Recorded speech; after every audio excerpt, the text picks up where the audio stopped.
എക്സാമിനെ ഏറ്റവും കൂടുതലായിട്ട് കാണുന്ന കാര്യം എന്ന് പറയുന്നത് സ്റ്റേറ്റ്മെന്റ് ബേസ്ഡ് ആയിട്ടുള്ള ചോദ്യങ്ങളാണ് അല്ലേ. അപ്പോൾ ഈ സ്റ്റേറ്റ്മെന്റ് ബേസ്ഡ് ആയിട്ടുള്ള ചോദ്യങ്ങൾ എന്ന് പറയുന്നത് നമ്മുടെ എക്സാമിനെ എപ്പോഴും ഏറ്റവും ഇമ്പോർട്ടൻ്റ് ആയിട്ടുള്ള കാര്യമാണ്. അപ്പോൾ +1 ഫിസിക്സിലെ എല്ലാ സ്റ്റേറ്റ്മെന്റ് ബേസ്ഡ് ആയിട്ടുള്ള ചോദ്യങ്ങളുമാണ് ഈ ഒരു വീഡിയോയിൽ നിങ്ങൾക്ക് വേണ്ടി മിസ് എടുത്ത് വന്നിട്ടുള്ളത്. അപ്പോൾ അങ്ങനെയാണെങ്കിൽ നമ്മുടെ ഫസ്റ്റ് ചാപ്റ്റർ മുതൽ ലാസ്റ്റ് ചാപ്റ്റർ വരെയുള്ള most important statement based questions ദാ പിടിച്ചോ. അപ്പോൾ ആദ്യം എന്ന് പറയുന്നത് നമ്മുടെ പ്ലെയിൻ ആംഗിളിനെ പറ്റിയിട്ടുള്ളതാണ് അല്ലേ. അപ്പോൾ നോക്കുക, what is the SI unit and define plane angle എന്നാണ് പറഞ്ഞിട്ടുള്ളത് അല്ലേ. അതിനെ എക്സ്പ്ലെയിൻ ചെയ്യാനും അതേപോലെ തന്നെ എൻ്റെ ഡയമെൻഷണൽ ഫോർമുല SI യൂണിറ്റും എഴുതാനാണ് പറഞ്ഞിട്ടുള്ളത്. അപ്പോൾ നിങ്ങൾക്ക് എല്ലാവർക്കും അറിയാം പ്ലെയിൻ ആംഗിൾ എന്ന് പറഞ്ഞു കഴിഞ്ഞാൽ എന്താ, it is A ratio of അല്ലേ, അതായത് ഒരു സർക്കിൾ ഉണ്ടെങ്കിൽ അതിൻ്റെ ഇടയിലുള്ള ആംഗിളിനെയാണ് നമ്മൾ തീറ്റ എന്ന് പറയുക. സോ ഇത് നമ്മളുടെ എന്താണ്, ഇത് ആർക്ക് ലെങ്ത്തും ആൻഡ് ഇത് റേഡിയസുമായിട്ട് എടുക്കുവാണെങ്കിൽ നമ്മൾ അതിനെ ഡിഫൈൻ ചെയ്യുന്നത് theta is equal to arc length by radius എന്നുള്ളതാണ് അല്ലേ. അപ്പോൾ പ്ലെയിൻ ആംഗിൾ എന്ന് ചോദിച്ചാൽ എന്താണ് എഴുതുന്നത്, ഡിഫൈൻ ചെയ്യാൻ ചോദിക്കുകയാണെങ്കിൽ ഇറ്റ് ഈസ് റേഷ്യോ ഓഫ് എന്താണ് മക്കളെ, ആർക്ക് ലെങ്ത് ടു റേഡിയസ് ആണ്. ഇതിൻ്റെ യൂണിറ്റ് എന്ന് പറയുന്നത് റേഡിയൻ ആണ് എന്ന് മനസ്സിലാക്കുക കേട്ടോ. റേഡിയൻ ആണ്, ഇതിന് എന്തില്ല, ഡയമെൻഷൻ ഇല്ല.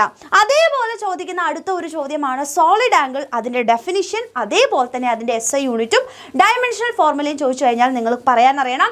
സോളിഡ് ആംഗിൾ എന്ന് പറയുമ്പോൾ അവിടെ എന്താണ്, നമ്മുടെ കോണൊക്കെ ഉണ്ടാവുന്ന അല്ലേ, നമ്മുടെ ഐസ്ക്രീം കോണിൻ്റെ ഒക്കെ ഉള്ളിൽ ഉണ്ടാവുന്ന ആംഗിളിനെയാണ് നമ്മൾ എന്ത് വിളിക്കുന്നത്, സോളിഡ് ആംഗിൾ എന്ന് വിളിക്കുന്നത്. സോ അതിനെ നമ്മൾ ഡിഫൈൻ ചെയ്യുന്നത് എങ്ങനെയാണ്, ഇന്റർസെപ്റ്റഡ് ഏരിയ ഡിവൈഡഡ് ബൈ എന്താ, സ്ക്വയർ ഓഫ് ദ റേഡിയസ്. അഥവാ നമുക്ക് എങ്ങനെ വായിക്കാൻ വേണ്ടി പറ്റും, solid angle is the ratio of intercepted area to the square of the radius of the sphere എന്ന് നമുക്ക് പറയാൻ പറ്റും. അതിൻ്റെ യൂണിറ്റ് എന്ന് പറയുന്നത് എന്താണ് മക്കളെ, ദാറ്റ് ഈസ് സ്റ്റെറേഡിയൻ ആണ് കേട്ടോ. സ്റ്റെറേഡിയൻ ആണ്, ഇതിനും എന്തില്ല, യൂണിറ്റ് ഇല്ല.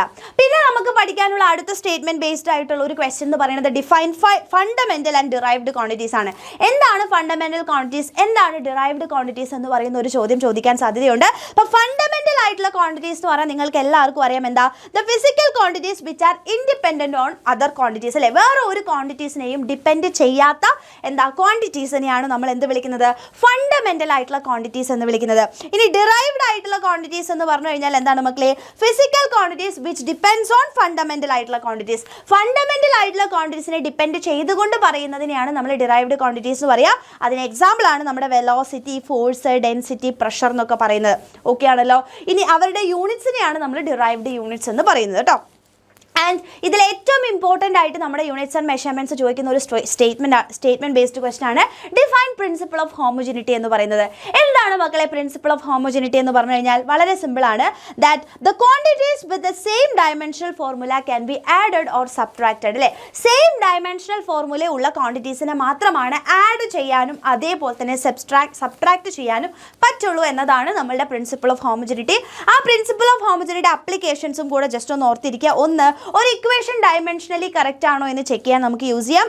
അതേപോലെ തന്നെ ഒരു ഇക്വേഷനെ ഡിറൈവ് ചെയ്യാൻ വേണ്ടി യൂസ് ചെയ്യാം. പിന്നെ ഒരു യൂണിറ്റിൽ നിന്ന് മറ്റൊരു യൂണിറ്റിലേക്ക് കൺവേർട്ട് ചെയ്യാനും കൂടെ നമുക്ക് എന്ത് യൂസ് ചെയ്യാൻ പറ്റും, പ്രിൻസിപ്പിൾ ഓഫ് ഹോമോജിനിറ്റി യൂസ് ചെയ്യാം. അപ്പോൾ പ്രിൻസിപ്പിൾ ഓഫ് ഹോമോജിനിറ്റി എന്താണ് സ്റ്റേറ്റ് ചെയ്യാൻ ചോദിച്ചാൽ പിന്നെ അടുത്തതായിട്ട് ചോദിക്കുന്ന അതിൻ്റെ ലിമിറ്റേഷൻസ് തന്നെയായിരിക്കും.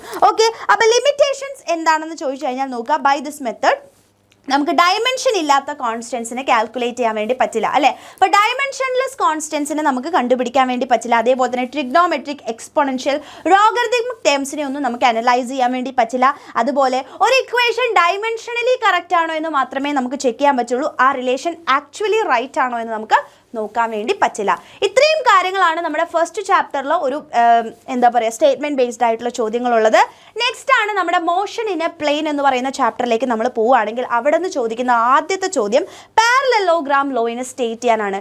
എന്താണ് മക്കളെ പാരലലോഗ്രാം ലോ എന്ന് വെച്ച് കഴിഞ്ഞാൽ വളരെ സിമ്പിളാണ്. ഒരു പാരലലോഗ്രാമിൻ്റെ രണ്ട് സൈഡ്സ് ആയിട്ട് അല്ലേ, ഒരു പാരലലോഗ്രാമിൻ്റെ രണ്ട് സൈഡുകളായിട്ട് നമ്മൾ എന്ത് ചെയ്യാണ്,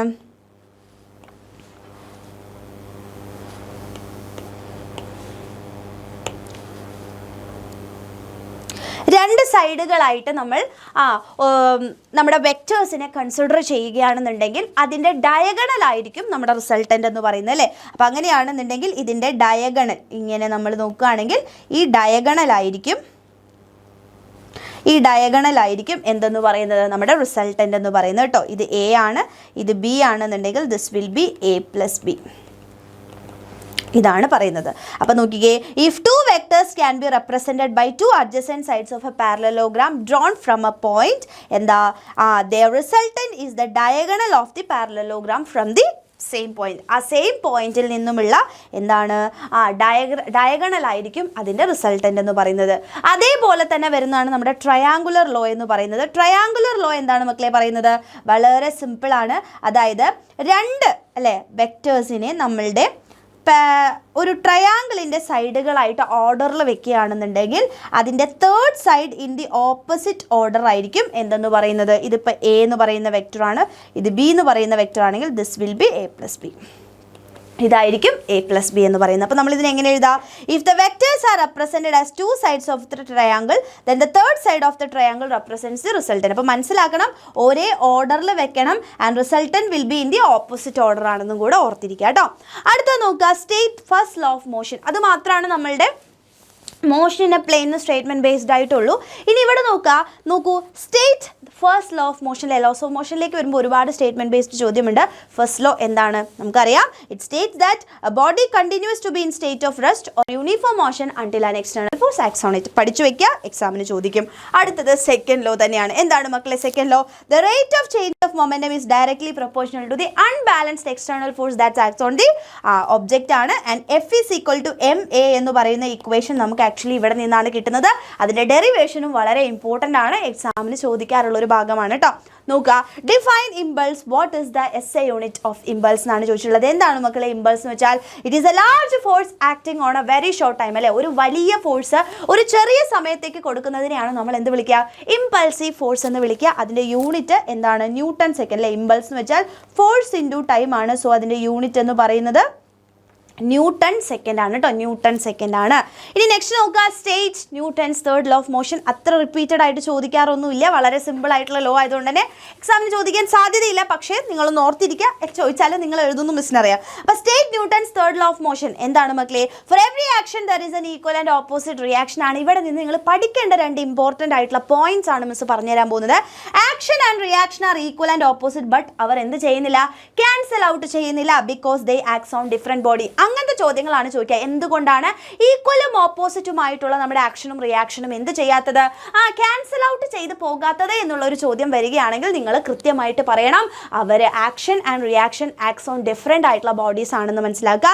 and there is no cause effect relationship because action and reaction occurs simultaneously അല്ലേ. അപ്പോൾ കോസ് എഫക്റ്റ് എന്ന് വെച്ചാൽ ഒരു ആക്ഷൻ കഴിഞ്ഞു കഴിഞ്ഞാൽ അതിൻ്റെ റിസൾട്ട് കുറച്ച് കഴിഞ്ഞ് കിട്ടുകയാണ് അല്ലേ, അതിനുശേഷം ഒരു കാലതാമസം എടുത്തുകൊണ്ട് കിട്ടുകയാണെങ്കിൽ അതിനെയാണ് നമ്മൾ കോസ് എഫക്ട് റിലേഷൻഷിപ്പ് എന്ന് പറയുന്നത്. പക്ഷേ ആക്ഷൻ റിയാക്ഷൻ എന്ന് പറയുന്നത് അപ്പപ്പാണ് നടക്കുന്നത് അല്ലേ. ആക്ഷൻ കൊടുക്കുന്നതിനൊപ്പം തന്നെ നമുക്ക് റിയാക്ഷൻ കിട്ടിക്കൊണ്ടിരിക്കുന്നത്. That is action and reaction acts simultaneously ആണ്. സോ നമുക്ക് എന്ത് പറയാം? നോ കോസ് എഫക്ട് റിലേഷൻഷിപ്പ് അല്ലേ, കോസ് എഫക്ട് റിലേഷൻഷിപ്പ് ഇല്ല എന്ന് നമുക്ക് പറയാൻ വേണ്ടി പറ്റും. അടുത്തത് കൺസർവേഷൻ ഓഫ് മൊമെൻറ്റം അല്ലെ സ്റ്റേറ്റ് ചെയ്യാൻ വേണ്ടിയിട്ടാണ് പറയുന്നത്. എന്താണ് കൺസർവേഷൻ ഓഫ് മൊമെൻറ്റം? ഒരു ബോഡി മൂവ് ചെയ്യുകയാണ്, അതിലേക്ക് നമ്മൾ എന്ത് കൊടുക്കുന്നില്ല? എക്സ്റ്റേണൽ ഫോഴ്സുകളൊന്നും കൊടുക്കുന്നില്ല എന്നുണ്ടെങ്കിൽ അതിൻ്റെ ടോട്ടൽ ആയിട്ടുള്ള മൊമെൻറ്റം കൺസേർവ്ഡ് ആയിരിക്കും എന്നാണ് പറയുന്നത് അല്ലേ. അപ്പോൾ ഒരു മാസമുള്ള v വെലോസിറ്റിയിൽ മൂവ് ചെയ്യുന്ന ഒരു ബോഡീനെ നമ്മൾ എക്സ്റ്റേണലി ഫോഴ്സ് ഒന്നും അപ്ലൈ ചെയ്യുന്നില്ല, അതിൻ്റെ വെലോസിറ്റി മാറില്ല, മാസം മാറാൻ വേണ്ടി പോകുന്നില്ല. സോ നമുക്ക് എന്ത് പറയാം? അതിൻ്റെ മൊമെൻറ്റം കൺസർവ്ഡ് ആണെന്ന് പറയാം. So if no external force acts on the system of several particles, the total linear momentum of the particle remains constant എന്ന് നമുക്ക് പറയാൻ വേണ്ടി പറ്റും.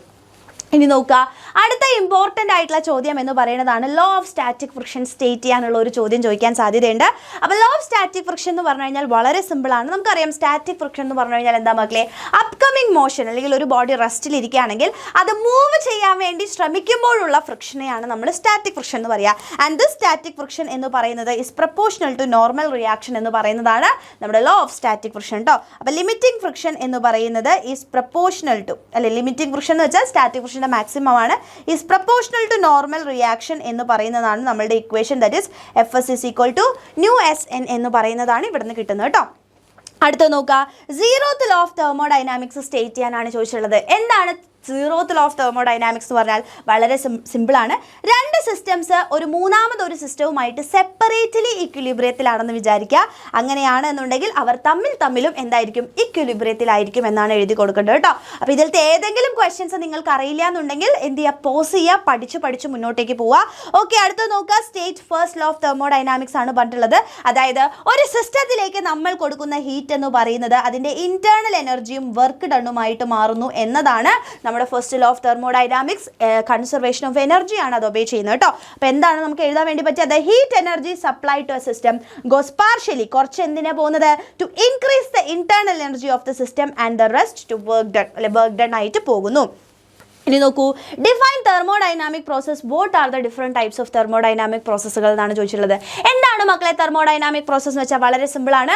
ഒരു സിസ്റ്റത്തിൻ്റെ ഏതെങ്കിലും തെർമോഡൈനാമിക് വേരിയബിൾസിൽ നമ്മൾ ചേഞ്ച് വരുത്തുകയാണെങ്കിൽ, പ്രഷറിൽ ചേഞ്ച് വരുത്തുകയാണെങ്കിൽ, വോളിയത്തിൽ ചേഞ്ച് വരുത്തുകയാണെങ്കിൽ, ടെമ്പറേച്ചറിൽ ചേഞ്ച് വരുത്തുകയാണെങ്കിൽ, ഹീറ്റ് എക്സ്ചേഞ്ച് നടക്കുകയാണെങ്കിൽ അതിന് എന്ത് സംഭവിച്ചു? തെർമോഡൈനാമിക് പ്രോസസ് നടന്നു എന്ന് പറയാം. അപ്പോൾ it is any process in which there is some change in pressure, volume and temperature of a system. അല്ലേ, ഒരു സിസ്റ്റത്തിന്റെ ടെമ്പറേച്ചറിലോ പ്രഷറിലോ വോളിയത്തിലോ എന്തിലെങ്കിലും വ്യത്യാസം വരികയാണെങ്കിൽ അതിനെയാണ് തെർമോഡൈനാമിക് പ്രോസസ് എന്ന് പറയുക. 4 തെർമോഡൈനാമിക് പ്രോസസ്സുകളാണ് പഠിക്കാനുള്ളത്. Isothermal process where temperature is being kept constant, isobaric process where pressure is kept constant, and isochoric process എന്ന് പറഞ്ഞാൽ വോളിയം ആണ് കോൺസ്റ്റന്റ് ആവുന്നത്. ആൻഡ് അഡിയബാറ്റിക് പ്രോസസ് ആണെങ്കിൽ നമുക്ക് പറയാൻ പറ്റും അവിടെ എന്താണ് മക്കളെ കോൺസ്റ്റന്റ് ആയിട്ടുള്ളത്? ഹീറ്റ് ആണ് കോൺസ്റ്റന്റ് ആയിട്ടുള്ളത്.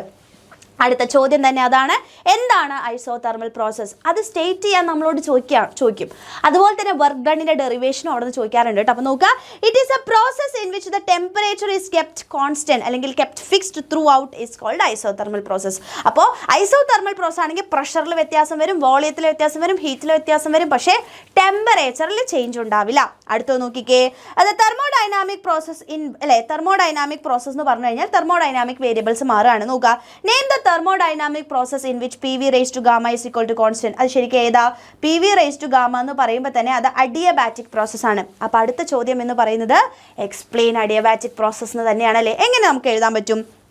നോക്കുക, the pressure, volume, temperature of the systems change. അല്ലേ, ഒരു സിസ്റ്റത്തിൻ്റെ പ്രഷറിലും ടെമ്പറേച്ചറും വോളിയം ഒക്കെ ചേഞ്ച് ചെയ്യുന്നു, പക്ഷേ there is no heat exchange between system and surrounding. അല്ലേ, സിസ്റ്റവും സറൗണ്ടിങ്ങും തമ്മിൽ ഹീറ്റ് എക്സ്ചേഞ്ച് വരുന്നില്ല എന്നുണ്ടെങ്കിൽ അത്തരം പ്രോസസ്സിനെയാണ് നമ്മൾ എന്ത് വിളിക്കുന്നത് മക്കളെ? നമ്മുടെ അഡിയബാറ്റിക് പ്രോസസ് എന്ന് വിളിക്കുന്നത് കേട്ടോ. അടുത്തത് നോക്കുക, define isochoric process. What is the work done during? അപ്പോൾ ഡിഫൈൻ ഐസോകോറിക് പ്രോസസ് അവിടെ ചോദിച്ചിട്ടുണ്ട് അല്ലേ. അപ്പോൾ നോക്കുക, the change in pressure and temperature which take place at constant volume. അല്ലേ, പ്രഷറിലും ടെമ്പറേച്ചറിലും ഒക്കെ ചേഞ്ച് ഉണ്ട്, പക്ഷേ അവിടെ വോളിയം നമ്മൾ കോൺസ്റ്റന്റ് ആയിട്ട് കീപ്പ് ചെയ്യുകയാണെങ്കിൽ ഇതിനെയാണ് നമ്മൾ ഐസോകോറിക് പ്രോസസ് എന്ന് പറയുക. ഐസോകോറിക്കിൻ്റെ വർക്ക് ഡൺ എന്ന് പറയുന്നത് 0 ആയിരിക്കും. അടുത്ത ചോദ്യത്തിലേക്ക് നമ്മൾ കടക്കുന്നു.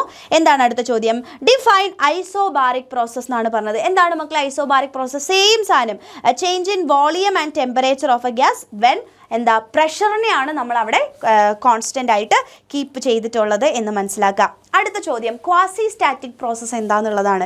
എന്താണ് മക്കളെ ക്വാസി സ്റ്റാറ്റിക് പ്രോസസ്സ്? അതായത് വളരെ ഇൻഫിനിറ്റിസിമലി സ്ലോ ആയിട്ട് നടക്കുന്നതാണ് കേട്ടോ. അപ്പോൾ നോക്കുക, ക്വാസി സ്റ്റാറ്റിക് പ്രോസസ്സ് എന്ന് പറയുന്നത് ഹൈപ്പോതെറ്റിക്കൽ ആയിട്ടുള്ള കൺസ്ട്രക്റ്റ് ആണ്. ഇനി നോക്കുക, it is a process in which the thermodynamic system proceeds extremely so such that at every instant of time the temperature, pressure and എല്ലാം എന്തായിരിക്കും? എല്ലാ പാർട്ടിലും സെയിം ആയിട്ട് ഫീൽ ചെയ്യും. വളരെ എക്സ്ട്രീംലി സ്ലോ ആയിട്ട് നടക്കുന്ന ഏതൊരു ഇൻസ്റ്റന്റിൽ നോക്കിയാലും അതിൻ്റെ പ്രഷറിലും വോളിയത്തിലും ടെമ്പറേച്ചറിലൊന്നും ചേഞ്ച് ഇല്ലാത്ത പോലെ നടക്കുന്ന പ്രോസസ്സുകളെയാണ് നമ്മൾ ക്വാസി സ്റ്റാറ്റിക് പ്രോസസ്സ് എന്ന് പറയുന്നത്. അടുത്ത നോക്കുക, explain reversible and irreversible reaction എന്നാണ് പറഞ്ഞിട്ടുള്ളത്. എന്താണ് മക്കളെ റിവേഴ്സിബിൾ റിയാക്ഷൻ എന്ന് പറഞ്ഞാൽ? Any process which cannot be retraced to reverse direction. തിരിച്ച് പഴയ സ്റ്റേറ്റിലേക്ക് കൊണ്ടുവരാൻ പറ്റാത്ത റിയാക്ഷൻസിനെയാണ് നമ്മൾ, അല്ലെങ്കിൽ അത്തരം പ്രോസസ്സുകളെയാണ് നമ്മൾ ഇറിവേഴ്സിബിൾ പ്രോസസ്സുകൾ എന്ന് പറയുക. അതിന് എക്സാമ്പിൾസ് പഠിച്ചു വെക്കുക. Diffusion of gas, rusting of iron, cooking. അല്ലെ, നമ്മുടെ ഒരു ഗ്യാസ് സിലിണ്ടറിന് ഗ്യാസ് ലീക്കായി പോയി, പിന്നെ തിരിച്ച് നമുക്ക് കിട്ടുമോ? ഇല്ല. അതാണ് ഇറിവേഴ്സിബിൾ ആയിട്ടുള്ള പ്രോസസ്സ്. റിവേഴ്സിബിൾ പ്രോസസ്സ് എന്ന് വെച്ചാൽ any process which can be reversed by varying its condition. അതായത് അതിൻ്റെ കണ്ടീഷൻസ് വേരി ചെയ്തുകൊണ്ട് തിരിച്ചതിൻ്റെ പഴയ സ്റ്റേജിലേക്ക് നമുക്ക് എത്തിക്കാൻ പറ്റുമെങ്കിൽ അത്തരം പ്രോസസ്സുകളെയാണ് നമ്മൾ റിവേഴ്സിബിൾ പ്രോസസ്സുകൾ എന്ന് പറയാം. അങ്ങനെയാണെങ്കിൽ എന്താണ് സൈക്ലിക് പ്രോസസ്സ് എന്ന് ചോദിക്കുകയാണ്. Define cyclic process. എന്താണ് മക്കളെ? A thermodynamic thermodynamic process in which the system returns to initial state. ഒരുപാട് ചേഞ്ചുകളും കാര്യങ്ങളും ഒക്കെ നടന്ന് അവസാനം അതിൻ്റെ ഇനീഷ്യൽ സ്റ്റേറ്റിലേക്ക് തിരിച്ചു വരികയാണെങ്കിൽ അതിനെയാണ് നമ്മൾ സൈക്ലിക് പ്രോസസ് എന്ന് പറയുക. ഒരു സൈക്ലിക് പ്രോസസ്സിൻ്റെ ഇൻറ്റേർണൽ എനർജി എന്ന് പറയുന്നത് ഇൻറ്റേർണൽ എനർജി ചേഞ്ച് 0 ആയിരിക്കും ഓർക്കുക. And the total heat absorb ചെയ്തത് കംപ്ലീറ്റ്ലി വർക്കായിട്ടാണ് പോവുക. ഒരു സൈക്ലിക് പ്രോസസ്സിൻ്റെ ഗ്രാഫ്, ഒരു PV ഗ്രാഫ് വരയ്ക്കുകയാണെങ്കിൽ നമുക്ക് എങ്ങനെ വരാം? PV ഗ്രാഫ് വരയ്ക്കുകയാണെങ്കിൽ ഒരു ക്ലോസ്ഡ് ആയിട്ടുള്ളതാണ് വരിക. അപ്പോൾ അതിൻ്റെ വർക്ക് ഡൺ കണ്ടുപിടിക്കാൻ ആ ക്ലോസ്ഡ് ആയിട്ടുള്ള ഇതിൻ്റെ ഉള്ളിൽ അല്ലേ, ആ ക്ലോസ്ഡ് ആയിട്ടുള്ളതിൻ്റെ ഏരിയ കണ്ടുപിടിച്ചാൽ അതായിരിക്കും വർക്ക് ഡൺ. അത്രയും കാര്യങ്ങളൊന്ന് ഓർത്തിരിക്കുക കേട്ടോ. നെക്സ്റ്റ് നോക്കുക, state second law of thermodynamics. Second law of thermodynamics എന്ന് പറയുമ്പോൾ 2 സ്റ്റേറ്റ്മെൻറ്റുകളാണ് നമുക്കുള്ളത്. ഒന്ന് കെൽവിൻ പ്ലാങ്ക് സ്റ്റേറ്റ്മെൻറ്റ്, ഒന്ന് Clausius statement. Kelvin Planck statement പറയുന്നത് വളരെ സിമ്പിളാണ്. ഹീറ്റ് എഞ്ചിൻ്റെ കാര്യമാണ് പറയുന്നത്. അതായത് no process is possible whose sole result is the absorption of heat from reservoir and complete conversion of heat into work. അതായത് ഒരു ഹീറ്റ് എഞ്ചിനിൽ സോഴ്സിൽ നിന്ന് എടുക്കുന്ന ഹീറ്റിനെ കംപ്ലീറ്റ്ലി വർക്കായിട്ട് മാറ്റാൻ വേണ്ടി പറ്റില്ല എന്നുള്ളതാണ് കെൽവിൻ പ്ലാങ്ക് സ്റ്റേറ്റ്മെൻറ്റിൽ പറയുന്നത്. അതേപോലെ ക്ലോഷ്യസ് സ്റ്റേറ്റ്മെന്റിൽ എന്താ പറയുന്നത്? No process is possible whose sole result is the transfer of heat from colder object to hotter object. Colder ഒബ്ജക്റ്റിൽ നിന്ന് ഹോട്ടർ ഒബ്ജക്റ്റിലേക്ക് ഹീറ്റ് ട്രാൻസ്ഫർ നടക്കത്തില്ല എന്നുള്ള കാര്യമാണ് ക്ലോഷ്യസ് സ്റ്റേറ്റ്മെന്റിൽ പറയുന്നത്. അപ്പോൾ തെർമോഡൈനാമിക്സിൻ്റെ സെക്കൻഡ് ലോ ചോദിച്ചാൽ ഈ 2 സ്റ്റേറ്റ്മെൻറ്റ്സും എഴുതി കൊടുക്കണം. ഇനി എല്ലാം നിങ്ങളോട് സെപ്പറേറ്റ്ലി ഇന്ന സ്റ്റേറ്റ്മെൻറ്റ് ചോദിച്ചിട്ടുണ്ടെന്നുണ്ടെങ്കിൽ നിങ്ങൾ അത് മാത്രം എഴുതി കൊടുത്താൽ മതി കേട്ടോ. ഓക്കെ, അടുത്ത നോക്കുക, ഡിഫൈൻ ലാറ്റൻറ്റ് ഹീറ്റ് എന്നാണ് ചോദിച്ചിരിക്കുന്നത് അല്ലേ. എന്താണ് ലാറ്റൻറ്റ് ഹീറ്റ് എന്ന് പറഞ്ഞാൽ? Very simple, the amount of heat energy that is required to change the state of unit mass of a substance from solid to liquid. അതായത് നമുക്ക് ഒരു മെറ്റീരിയലിനെ സോളിഡിൽ നിന്ന് ലിക്വിഡിലേക്ക് മാറ്റാൻ പറ്റും, ലിക്വിഡിൽ നിന്ന് ഗ്യാസിലേക്ക് മാറ്റാൻ പറ്റും. അപ്പോൾ ആ ഒരു ഫേസ് ചേഞ്ച് നടക്കുന്ന സമയത്ത് ഒരു യൂണിറ്റ് മാസിന് ആവശ്യമായിട്ടുള്ള ഹീറ്റാണ് കേട്ടോ. ഫേസ് ചേഞ്ച് നടക്കാൻ ഒരു യൂണിറ്റ് മാസ് ഓഫ് സബ്സ്റ്റൻസിന് ആവശ്യമായിട്ടുള്ള ഹീറ്റ്. അപ്പോൾ നോക്കുക, the amount of heat energy that is required to change അല്ലേ the state of unit mass of a substance from ഒന്നുമില്ലെങ്കിൽ സോളിഡ് ടു ലിക്വിഡ് അല്ലെങ്കിൽ liquid to gas without change in temperature. നമുക്കറിയാം phase change നടക്കുമ്പോൾ ടെമ്പറേച്ചറിൽ change ഉണ്ടാവില്ല. Latent ഹീറ്റിൻ്റെ equation പഠിച്ചു വെക്കുക, L is equal to Q/M. Q എന്ന് വെച്ചാൽ ഹീറ്റാണ് ഡിവൈഡഡ് ബൈ മാസ്. അടുത്തത് ഇവിടെ നിന്ന് ചോദിക്കുക, latent heat of ഫ്യൂഷനും latent heat of വേപ്പറൈസേഷനും. വളരെ സിമ്പിളാണ്. ഫ്യൂഷൻ എന്ന് പറയുമ്പോൾ എന്താ? സോളിഡ് ലിക്വിഡ് ആവാൻ ആവശ്യമായത് കേട്ടോ. അപ്പോൾ the amount of heat required for the change of state from unit mass of a substance from solid to liquid at its melting point. സോളിഡും ലിക്വിഡും അല്ലേ ചേഞ്ച് ചെയ്യുന്ന സമയത്ത് അത് മെൽറ്റിംഗ് പോയിന്റിൽ വെച്ചിട്ടാണ് നടക്കുക. ഇനി ലാറ്റൻറ്റ് ഹീറ്റ് ഓഫ് വേപ്പറൈസേഷൻ ആണെങ്കിലോ നമുക്കറിയാം വേപ്പർ ആവുകയാണ് അല്ലേ. അപ്പം ലിക്വിഡിൽ നിന്ന് വേപ്പറിലേക്ക് മാറുകയാണ്. അപ്പോൾ അത് ഏത് ടെമ്പറേച്ചറിലാവും നടക്കുന്നുണ്ടാവുക? തിളയ്ക്കണം, ബോയിലിംഗ് പോയിന്റിലായിരിക്കും കേട്ടോ. അപ്പം this is the heat energy needed to convert 1 kilogram of liquid at boiling point into vapour at the same temperature. ഇനി എന്താണ് റിജിലേഷൻ? The phenomenon in which the ice melt when the pressure is increased and again refreezes when the pressure is removed. നമുക്കറിയാം ഒരു ഐസിലേക്ക് നമ്മൾ pressure കൊടുക്കുന്ന സമയത്ത് അതിൻ്റെ melting point കൂടും. Melting point കൂടുന്നത് കൊണ്ട് തന്നെ അത് വേഗം മെൽറ്റ് ആവും അല്ലേ. ആൻഡ് ആ പ്രഷർ റിലീസ് ചെയ്യുന്ന സമയത്ത് തിരിച്ച് അതെന്ത് ചെയ്യും? റീഫ്രീസ് ചെയ്യുന്ന പ്രോസസ്സിനെയാണ് നമ്മൾ എന്ത് വിളിക്കുന്നത്? റിജിലേഷൻ എന്ന് വിളിക്കുന്നത്. ഇനി നോക്കൂ, explain briefly the occurrence of sea breeze and land breeze ആണ് ചോദിച്ചിട്ടുള്ളത് അല്ലേ. സീ ബ്രീസും ലാൻഡ് ബ്രീസും എങ്ങനെയാണ് മക്കളെ നടക്കുന്നത്? ഇതാ നോക്കുക, മിസ് പറഞ്ഞുതരാം. വളരെ സിമ്പിളാണ്. രാവിലെയാണ് നമ്മുടെ സീ ബ്രീസ് നടക്കുക. അപ്പോൾ രാവിലെ എന്ന് പറയുമ്പോൾ നമ്മുടെ സീ മെല്ലെയാണ് ചൂടാവുള്ളൂ, പക്ഷേ ലാൻഡ് വേഗം ചൂടാവുന്നു. അപ്പോൾ ലാൻഡ് വേഗം ചൂടായതുകൊണ്ട് തന്നെ ലാൻഡിൻ്റെ മുകളിലുള്ള അല്ലേ ഹെയറും നല്ലോണം ചൂടായിട്ടുണ്ടാവും. അപ്പോൾ അതെല്ലാം ഇവിടെ നിന്ന് മുകളിലേക്ക് പോകും അല്ലേ. അപ്പോൾ ഇവിടെ എന്താണ്? പ്രഷർ കുറവാണ്. ആൻഡ് ഇതിൻ്റെ മുകളിൽ എന്താ സംഭവിക്കുക? സ്വാഭാവികമായിട്ടും മെല്ലെ ഹീറ്റ് ആവുള്ളൂ. സോ ഇവിടെ കൂളാണ്. അപ്പോൾ കൂളായിട്ടുള്ള എയറാണ് ഇവിടെ ഉള്ളത്. ദാറ്റ് ഈസ് ഇവിടെ ഇവിടെ ഹൈ പ്രഷർ ആയിരിക്കും ഉണ്ടാവുക അല്ലേ. അപ്പോൾ ഇവിടുത്തെ കൂൾ എയർ എന്ന് പറയുന്നത് എങ്ങോട്ടേക്ക് മൂവ് ചെയ്യും? കരയിലേക്ക്, കടലിൽ നിന്ന് കരയിലേക്ക് പോവുകയാണ് ചെയ്യുക. ഇതാണ് നമ്മുടെ സീ ബ്രീസ് എന്ന് പറയുന്നത് കേട്ടോ. ദാ മിസ് ഇവിടെ കൃത്യമായിട്ട് എഴുതി വെച്ചിട്ടുണ്ട്. എന്താണ്? The process take place during the day. See breeze എന്ന് പറയുന്നത് ഡേയിലാണ് നടക്കുന്നത്. സീയും ലാൻഡും ഹീറ്റഡ് അപ്പ് ചെയ്യുന്നു സൺ വഴി. നമുക്കറിയാം സീ മെല്ലെയാണ് ആൻഡ് ലാൻഡ് പെട്ടെന്ന് ഹീറ്റ് ആവുന്നു. അപ്പോൾ നോക്കൂ, ലാൻഡിൻ്റെ അവിടുത്തെ ടെമ്പറേച്ചറാണ് കൂടുതലുണ്ടാവുക. അപ്പോൾ അവിടുത്തെ എയർ എന്താ ഹീറ്റഡ് അപ്പ് ആവും ആൻഡ് അത് എക്സ്പാൻഷൻ നടന്ന് അവിടെ നിന്ന് മുകളിലേക്ക് പോയി അവിടെ ലോ പ്രഷർ ഡെവലപ്പ് ചെയ്യും. ഇനി സെയിം ടൈം സീൻ്റെ ടോപ്പിൽ ഹൈ പ്രഷർ ഏരിയ ആണ് ഉണ്ടാവുക.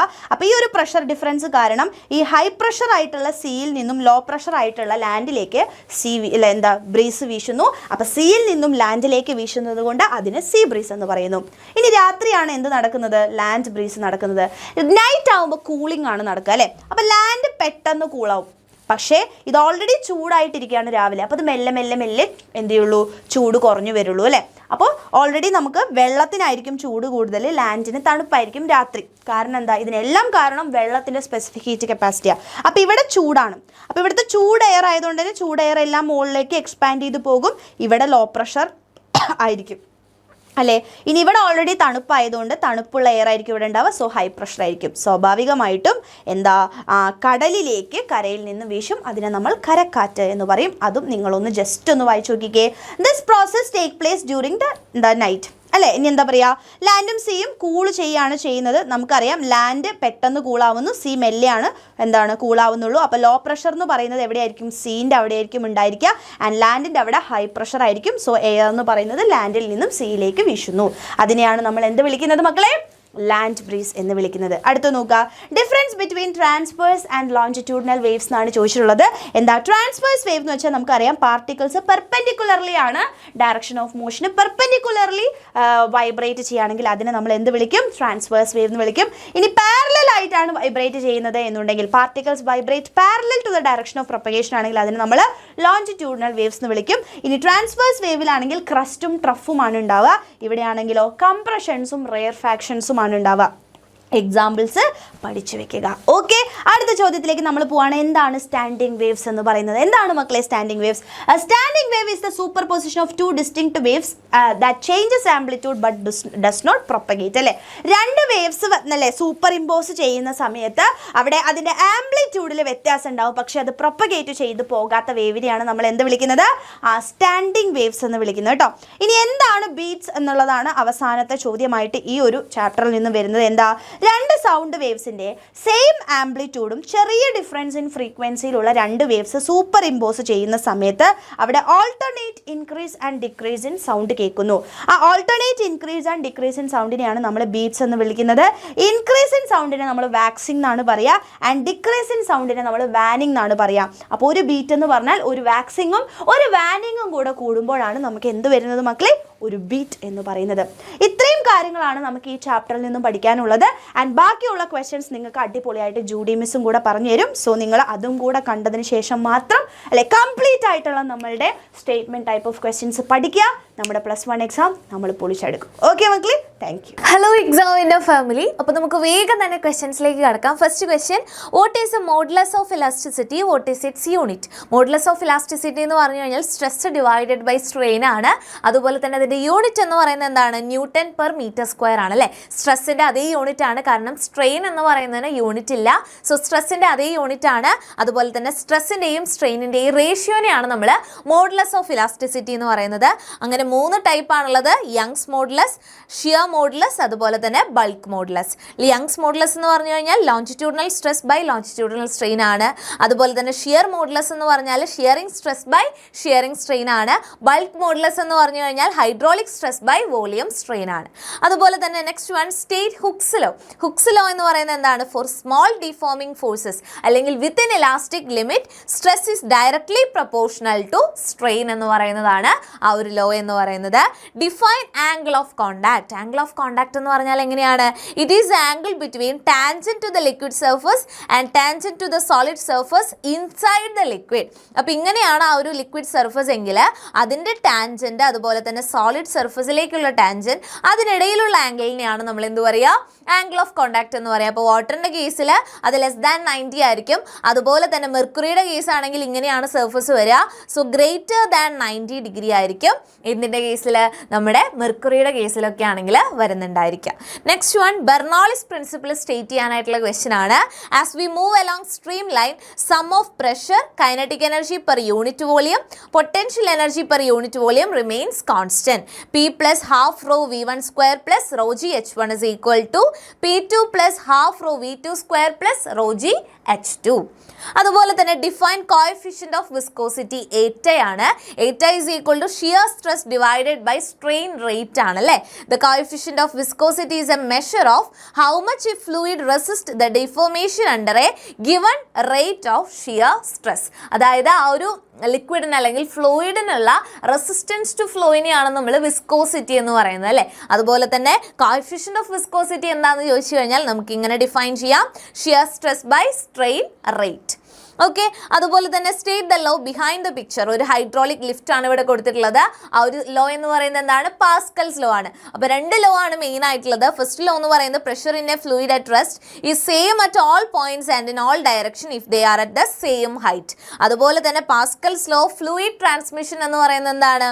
A pressure applied at any part of a fluid is transmitted undiminished and equally in all direction.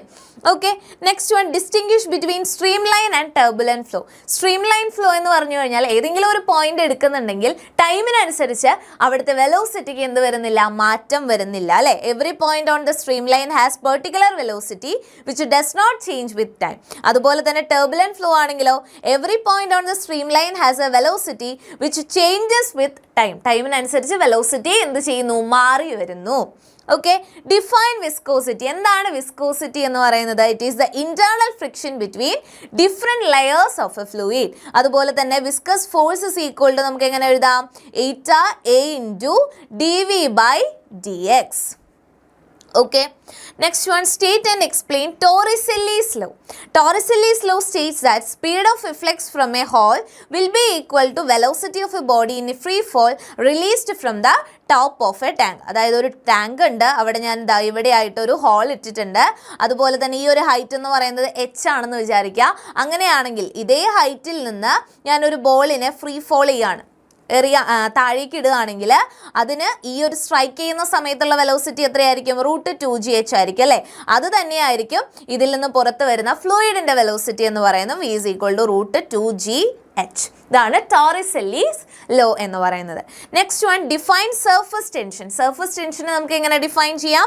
Surface tension is defined as the force acting per unit length of the surface of a liquid. അതുപോലെ തന്നെ property of liquid which tries to minimize its surface area.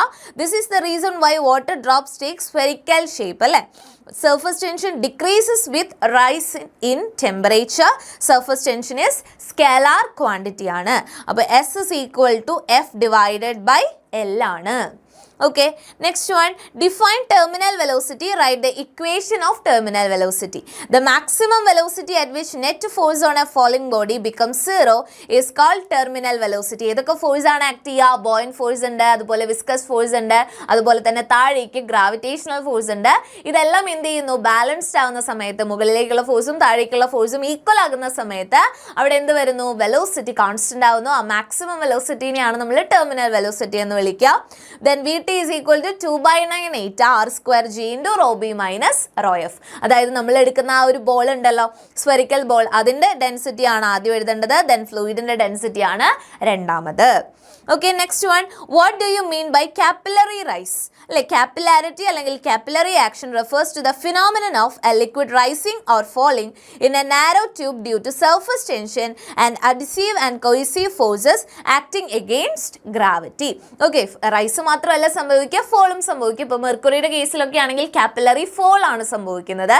വാട്ടറിൻ്റെ കേസിലൊക്കെ ആണെങ്കിലോ capillary rise ആണ് സംഭവിക്കുന്നത്. Next, state Kepler's law of planetary motion. First law എന്ന് പറയുന്നത് എന്താണ്? Law of orbits ആണ്. All planets move in elliptical orbits with sun at one of the foci. അതുപോലെ Kepler's second law എന്ന് പറയുന്നത് എന്താണ്? ലോ ഓഫ് ഏരിയാസ് ആണ്. അതായത് the line that joins any planet to the sun sweeps equal areas in equal intervals of time. Therefore planets move faster when they are near the sun and slower when they are farther from the sun. അപ്പോൾ 1 mark question ആണെങ്കിൽ just എന്ത് ചെയ്താൽ മതി? ആ പേരുകളും അതുപോലെ തന്നെ എന്താണ് മെയിനായിട്ട് എന്താണ് ഉദ്ദേശിക്കുന്നത് അല്ലേ? ലോ ഓഫ് ഓർബിറ്റ്സ്, അതുപോലെ ലോ ഓഫ് ഏരിയാസ്, അതുപോലെ കെപ്ലേഴ്സ് തേർഡ് ലോ എന്ന് പറയുന്നത് ലോ ഓഫ് പീരിയഡ്സ് ആണ്. Square of the time period of revolution of a planet is proportional to cube of the semi major axis of the ellipse traced out by the planet. Next one, what do you mean by escape speed? Escape speed എന്ന് പറഞ്ഞാൽ എന്താണ്? Minimum speed required for a body to escape the gravity of earth is escape speed or escape velocity. അതിൻ്റെ value എന്ന് പറയുന്നത് 11.2 km/s ആണ്. അപ്പോൾ ആ ഒരു വാല്യൂ പഠിച്ചു വയ്ക്കുക. അതുപോലെ തന്നെ കാൽക്കുലേറ്റ് ചെയ്യാനായിട്ട് √2gr അല്ലെങ്കിൽ √2gm ഡിവൈഡഡ് ബൈ r ചെയ്താൽ മതി. ഇനി define Newton's law of gravitation എന്ന് പറയുന്നത് എന്താണ്? ആ ഒരു ഫോഴ്സ് അല്ലേ, അട്രാക്റ്റീവ് ഫോഴ്സ് എന്ന് പറയുന്നത് proportional proportional to product of masses and inversely proportional to square of the distance between them, then F is equal to നമുക്ക് എന്ത് പറയാം G into M1 M2 divided by R square, where G is equal to 6.67 into 10 raised to minus 11. അതുപോലെ തന്നെ അതിൻ്റെ സ്റ്റേറ്റ്മെൻറ്റും പഠിച്ചു വയ്ക്കുക. എന്തിനോടാണ് proportional ആയിട്ടുള്ളത്, എന്തിനോടാണ് ഇൻവേഴ്സ്ലി പ്രൊപ്പോർഷണൽ ആയിട്ടുള്ളത്. Next one, define acceleration due to gravity. G ആണല്ലേ, G എന്ന് പറയുന്നത് GM by R square ആണ്. അതിൻ്റെ വാല്യൂ എന്ന് പറയുന്നത് 9.8 മീറ്റർ പെർ സെക്കൻഡ് സ്ക്വയർ ആണ്. കോൺസ്റ്റന്റ് വാല്യൂ അല്ല. എർത്തിൻ്റെ കേസിലാണെങ്കിൽ നമ്മുടെ ആ ഒരു റേഡിയസ് എന്ന് പറയുന്നത് വേറെ വേറെയാണ്. ഇക്വേറ്റർ റീജിയൻ ആണെങ്കിലും പോളാർ റീജിയൻ ആണെങ്കിലും വേറെ വേറെയാണ്. അതിനനുസരിച്ച് എന്ത് മാറുന്നുണ്ട്, ജിയുടെ വാല്യൂവിൽ വ്യത്യാസം വരുന്നുണ്ട്. Acceleration due to gravity is the rate at which an object's velocity changes when it's falling freely under the influence of gravity, meaning no other forces acting on it besides gravity. Okay, define orbital velocity of satellite. Velocity of a satellite in an orbit around the earth is called orbital velocity. Root of GM divided by R വെച്ച് നമുക്ക് calculate ചെയ്യാം. അതുപോലെ തന്നെ അതിൻ്റെ value 7.9 kilometre per second ആണ്. അതുപോലെ തന്നെ root GR എന്ന് പഠിച്ചു വയ്ക്കാം. അതുപോലെ തന്നെ എസ്കേപ്പ് സ്പീഡും ഓർബിറ്റൽ വെലോസിറ്റിയും അതിൻ്റെ റിലേഷൻ എന്താണെന്നുള്ളതും പഠിച്ചു വയ്ക്കുക. Next one, define moment of inertia. Moment of inertia എന്ന് പറഞ്ഞാൽ എന്താണ്? It is the measure of an object's resistance to changes in its rotational motion about a given axis. It is defined as the sum of the products of the masses of the individual particles of the body and the square of their perpendicular distances from the axis of rotation. I is equal to mr square ആണ്. Okay. Then next one, ടോർക്കും അതുപോലെ തന്നെ angular മൊമെൻറ്റവും ആണ് explain ചെയ്യാൻ പറഞ്ഞിട്ടുള്ളത്. Angular momentum is the rotational equivalent of linear momentum measuring an object's tendency to continue rotating, while torque is rotational equivalent of force അല്ലെ, moment of force എന്നാണ് നമ്മൾ പറയുക. Causing or tending to cause rotation. അതുപോലെ തന്നെ അത് തമ്മിലുള്ള relation എന്താണ്? Torque is equal to DL by dt ആണ്. Rate of change of angular momentum ആണ് ടോർക്ക് എന്ന് പറയുന്നത്. Next one, state and explain law of conservation of angular momentum എന്ന് പറഞ്ഞു കഴിഞ്ഞാൽ എന്താണ്? The law of conservation of angular momentum states that the angular momentum of a system remains constant when there is no external torque applied on it. അതായത് torque 0 ആണെങ്കിൽ L എന്തായിരിക്കും? Angular momentum constant ആയിരിക്കും. Next one, define angular velocity. Write the equation showing its relation with linear velocity. അതായത് omega എന്ന് പറയുന്നത് എന്താണ്? d(θ/dt) ആണ്. Angular displacement by time ആണ്. അതുപോലെ തന്നെ ആ ഒരു കണക്ഷൻ എന്ന് പറയുന്നത് V is equal to R omega അല്ലേ, അല്ലെങ്കിൽ വെക്റ്റർ ഫോം ആണെങ്കിൽ V is equal to omega cross R എന്ന് നമുക്ക് എഴുതാം. Next one, define power. Write its unit and dimension. Power എന്ന് പറയുന്നത് എന്താണ്? റേറ്റ് ഓഫ് ഡൂയിങ് വർക്ക് ആണ്. അതായത് W/T ആണ് പവർ എന്ന് പറയുന്നത്. അതുപോലെ തന്നെ യൂണിറ്റ് എന്ന് പറയുന്നത് എന്തായിരിക്കും വരിക? ജൂൾ പെർ സെക്കൻഡ് എന്ന് വരും. വാട്ട് ആണ് SI യൂണിറ്റ് എന്ന് പറയുന്നത്. ഡയമെൻഷണൽ ഫോർമുല mL²T⁻³ ആണ് വരുന്നത്. State work energy theorem. What is collision? Explain its different types. അപ്പോൾ work done by all the forces is equal to change in kinetic energy of the body അല്ലേ, അതാണ് work energy theorem എന്ന് പറയുന്നത്. അതുപോലെ തന്നെ പല ടൈപ്പ് കൊളീഷൻ നമ്മൾ പഠിച്ചിട്ടുണ്ട്. Elastic collision and inelastic collision അല്ലേ. ഇലാസ്റ്റിക് കൊളീഷൻ എന്ന് പറയുമ്പോൾ collision in which both momentum and kinetic energy conserved. Inelastic കൊളീഷനിൽ collision in which momentum conserved by the conserved and kinetic energy is not conserved. Okay, if the bodies move together after collision, it is called perfectly inelastic collision. Okay, then next one, define work. Work എന്ന് പറയുന്നത് എന്താണ്? Work is defined as the energy transferred to or from an object by a force acting on it, causing displacement in the direction of force അല്ലേ. അവിടെ ഒരു displacement ഉണ്ടെങ്കിലാണ് work നടന്നു എന്ന് നമുക്ക് പറയാനായിട്ട് പറ്റുള്ളൂ. whenever a force causes a displacement, we can say that work is done അല്ലേ. W is equal to F.S ആണ്, അതായത് FS cos theta. Okay, define acceleration, give its units and dimension. Average acceleration എന്ന് പറയുന്നത് എന്താണ്? Final velocity minus initial velocity divided by time. അതായത് change in velocity by time നെയാണ് നമ്മൾ എന്ത് പറയുന്നത്? ആക്സിലറേഷൻ എന്ന് പറയുന്നത്. അതുപോലെ തന്നെ ഇതിൻ്റെ യൂണിറ്റ് എന്ത് വരും? L(T⁻⁻1) ഡിവൈഡഡ് ബൈ T ആണ് വരിക. അപ്പോൾ L(T⁻²) ആയിരിക്കും ഡയമെൻഷൻ എന്ന് പറയുന്നത്. മീറ്റർ പെർ സെക്കൻഡ് സ്ക്വയർ ആയിരിക്കും അതിൻ്റെ യൂണിറ്റ്സ് എന്ന് പറയുന്നത്. അപ്പോൾ ഇത്രയും ക്വസ്റ്റ്യൻസ് നല്ല അടിപൊളിയായിട്ട് പഠിക്കുക. അപ്പോൾ എല്ലാവരും നന്നായിട്ട് തന്നെ എക്സാമിന് പ്രിപ്പയർ ചെയ്യുക. അടിപൊളിയായിട്ട് എക്സാം എഴുതുക. All the best.